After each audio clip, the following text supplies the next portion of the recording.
Hello everyone, welcome back to Neil Explains. Today I come with this tricky maths.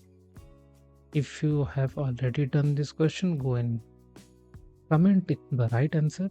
I will give you a heart. And those who don't understand this type of question, I will solve it step by step. So, according to PEMDAS, parenthesis, exponential, multiplication, division, addition, and subtraction. First, we will do for this parenthesis operation.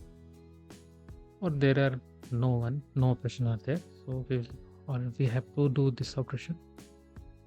So in this operation, multiplication will be given priority. As we know, multiplication and subtraction, then first priority will be given the multiplication, then second subtraction. 10 minus 5 into 10, that is 10. 10 minus whole square, 10 minus 10, what will be the answer? As you know, 10 minus 10, 0 square, that is 0. And if you want to do a 0 to hero in maths, go and check out our 13 books in the description and keep subscribers and watch our videos. Thanks for watching.